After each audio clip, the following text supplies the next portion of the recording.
సొదొమ గుమ్మంలో తన యొక్క సహోదరుడు ఉన్నాడని అక్కడ డిస్కషన్ అంతా మనకు తెలిసింది. ఒక దైవజనుడు ప్రార్థన చేస్తా ఉందంటే దేవుడు ఎన్ని కార్యాలు చేస్తున్నాడు.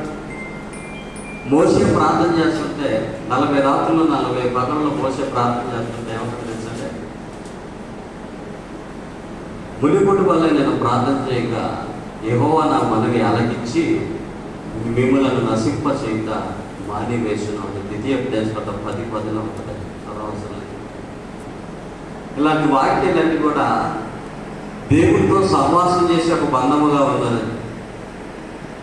దైవజనులు అందరూ కూడా దేవుడితో సహవాసం చేశారు. కానీ ఇప్పుడు ఈ రోజుల్లో ప్రేమేరు కదా, రాజకీయ నాయకులతో సహవాసం చేయటం, పేరు ప్రతిష్టల వారి కోసం సహవాసం చేయటం నేర్చుకున్నారు. ఈ లూజు మైండ్ని బట్టి, మనలో ఉన్న బలహీనతను బట్టి సాధారణ మనలను ఇట్లా వాడుకుంటుందని నా ఉద్దేశం ఏంటంటే, అందుకే దేశ నాయకులు కూడా పాస్టర్లందరూ ఏకం కనకూడదని పాస్టర్లకు ఏదైతే ఇయ్యాలో వాళ్ళు డబ్బుల కొరకుగానో ఏదో ఒక మ్యాజిక్ చేసి ఏంటంటే మన ప్రార్థనలన్నీ కూడా ఆపేస్తారు.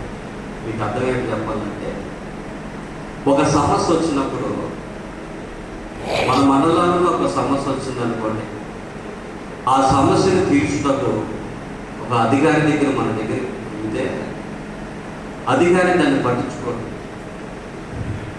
ఎందుకు పట్టించుకోవట్లేదంటే, మనలో ఒక దైవికం అనేది వారిలో కనపడదు. సేవకుడు అంటే వారికి భయం ఉండదు. ఏదో వచ్చేట వెళ్ళిపోయారులే